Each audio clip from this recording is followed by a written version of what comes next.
안녕하세요. 오늘 저희가 함께 살펴볼 자료는요. 사도행전 13장 20절에서 22절에 대한 해설입니다. 네, 반갑습니다. 이 부분이 바울의 설교 내용 중 하나인데 이스라엘 역사의 그 중요한 전환기, 그러니까 사사 시대에서 왕정 시대로 넘어가는 부분을 다루고 있죠. 맞습니다. 그래서 이 자료를 통해서 그 당시 사람들이 왜 그렇게 왕을 원했을까? 그리고 사울과 다윗, 이 두 왕은 또 어떻게 세워졌을까? 이런 궁금증들을 좀 풀어보는 걸 목표로 해보겠습니다. 좋습니다. 자, 그럼 바로 시작해볼까요? 네. 이 해설서는 우선 그 가나안 정복 후에 한 350년 정도 그 기각 동안 이어진 사사 시대의 이야기부터 시작해요. 사사시대요? 네. 근데 이 사사라는 게 우리가 생각하는 그런 왕하고는 좀 달랐다는 거예요. 전체 이스라엘을 다스렸다기보다는 특정 지파의 지도자였고, 아, 지역 리더 같은 느낌이었군요. 그렇죠. 그리고 중요한 게 그 자리가 세습되지 않았다는 점을 이 자료가 짚어주더라고요. 원칙적으로는요. 그렇군요. 그런데 이 시대에 좀 독특한 패턴이 계속 반복됐다고 하는데요. 이 자료에서 그걸 지적하던데 아, 네네. 그거요.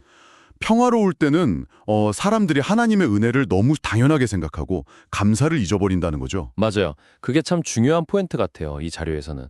감사를 잃어버리면 자연스럽게 하나님을 잊게 되고 그러다 보면 죄를 짓게 되잖아요.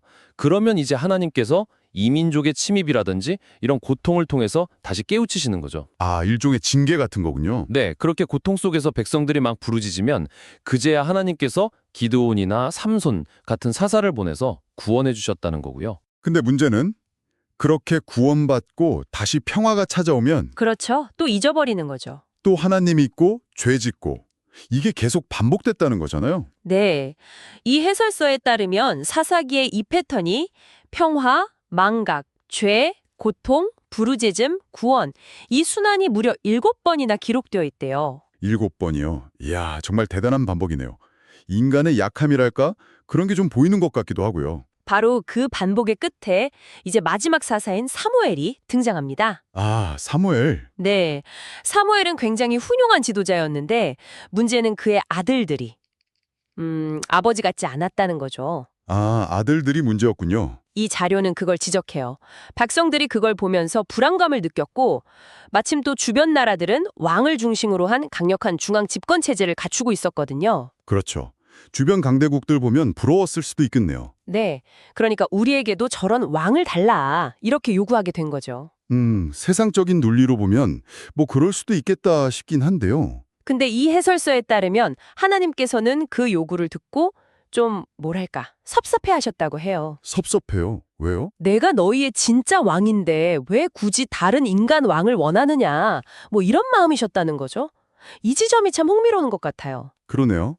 그런데 결국에는 왕을 세우도록 허락하시잖아요. 네, 그게 또 하나님의 주권이라는 거죠. 이 자료의 시각은.